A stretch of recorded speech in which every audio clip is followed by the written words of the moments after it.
দুনিয়াতে উলঙ্গ আইসি এই সাদা কাপড়টার জন্য, এই সাদা কাপড়টার জন্য আসছি দুনিয়াতে। পুরুষ মানুষ ঢাকার দরকার নাই, সাদা কাফন দেখলে অন্তরের মধ্যে কি আসে? একটু ভয় আসে, এটা মনে রাখবেন। পুরুষের ঢাকার দরকার নাই, মহিলাদেরকে এভাবে উপর দিয়ে ঢেকে দিতে হয়। মরণের হরে জীবিত থাকতে দরকার নাই, কি কন? আমার মেয়ে, আমার স্ত্রী, আমার বোন, আমার মা বেপরদায় চলে, আমরা হইলাম দায়ুস। ওই পুরুষ দায়ুস যে তার স্ত্রী সন্তানকে পর্দা করায় না। আপনি থাকতে আপনার স্ত্রী কিভাবে ফেরিওয়ালার সামনে যায় আলু ফ্রাইস কিনে? আপনি দেশে থাকতে, আপনি এলাকা থাকতে আপনার স্ত্রী কিভাবে মার্কেটিং করে যায়, এভাবে বাজার সদাই করে? আপনি পুরুষ কেন পর্দার ব্যাপারে সচেতন নয়? আপনার উপযুক্ত মেয়ে ওড়না ছাড়া ঘর থেকে বের হয় কিভাবে?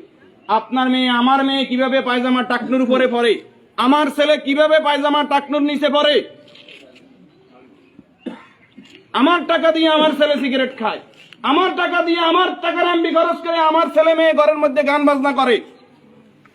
আপনি পুরুষ উদাসীন, আপনার খবর নাই। খোদার কসম, দায়ুস ওই পুরুষ যে পুরুষ তার পরিবারকে দিন শিক্ষা দেয় না, কোরআন শিক্ষা দেয় না, পর্দার কথা বলে না। আর দায়ুস জাহান্নামে যাবে। এই দুনিয়াতে আসছে সাদা কাপড়টার জন্য, শুধু এই সাদা কাপড়টা অ্যারেস্ট করার জন্য। কিন্তু এই সাদা কাপড়টাও নিজের টাকায় কিনা হয়, নিজের টাকায় কিনা হয় না, আত্মীয় স্বজন কেউ না কেউ। আমরা অনেক সময় শুনছি যে 3.5 হাতের মালিক ছাড়া আমি ন, আমি নিজে 8-10টা কবর এইভাবে দিছি যে উনি যে জায়গা দেখাই গেছে এই জায়গায় কবর দিন আর জায়গা দিছি আমাদের বাড়িতে। কথা কি বুঝতে পারছেন? উনি যে জায়গা দেখাই গেছে ওই জায়গায় দিতে পারি নাই বিভিন্ন কারণে। ওই জায়গার মধ্যে হয়তো পুরান কবর পড়ছে, অথবা ওই জায়গার মধ্যে খাদ গর্ত বেশি, পানি হয়ে গেছে।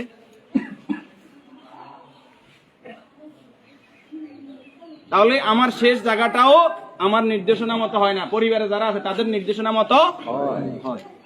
যে রাসূলের শানমর্যাদা এত বেশি, সে রাসূলের প্রতি দুরূদ ও সালাম সাল্লাল্লাহু আলাইহি ওয়াসাল্লাম।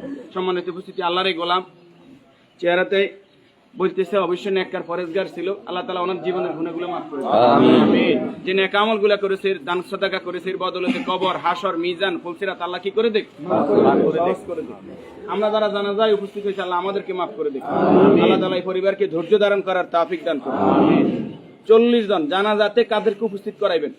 আমাদের কত বলবো, বলতে আর বলতে মনে চায় না। সব জানেন কিন্তু আমল নাই। আপনি জানেন যে আত্মীয়তার সম্পর্ক নষ্টকারী জাহান্নামে যাবে, আপনি নিজেই সেই সম্পর্কটা বারবার নষ্ট করেন। আপনি জানেন যে আগে সালাম দিতে হবে, আপনি সালাম দেন না।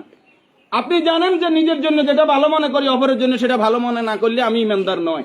আপনি জানেন প্রতিবেশীর হক নষ্ট করলে ইমানদার নয়। কই নাই, সব শুধু জানি, আমল করি না। আমাদের মাঝ থেকে আমলটা দূরে সরে গেছে।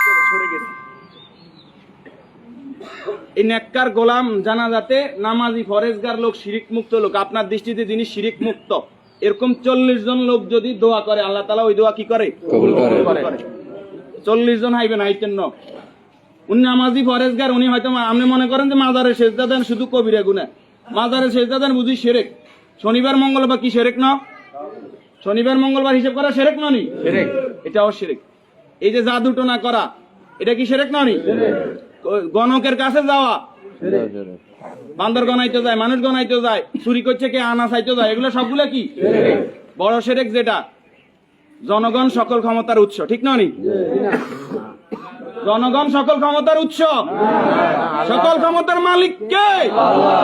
যেই দল, যেই সংগঠন, যেই রাজনীতি আমাকে বলে জনগণ সকল ক্ষমতার উৎস, এই রাজনীতি করা কি শিরক না? এই জিনিসটা কেন বুঝিনি আমরা?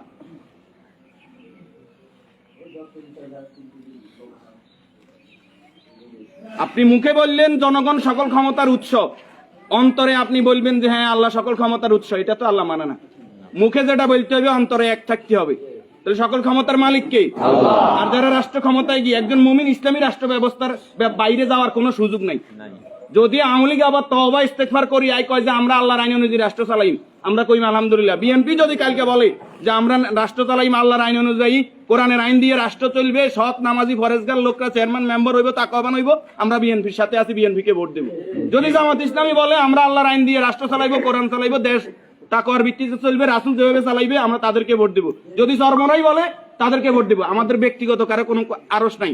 আমরা এই জমিন আল্লাহর, এই জমিনে আইন চলবে কার? এবার যেই আসুক এই তকমা নিয়ে আমরা তাদের সাথে আছি। রাজি আছেন? আল্লাহ তাআলা আমাদেরকে কবুল করুক। সম্মানিত উপস্থিতি, এই মুহূর্তে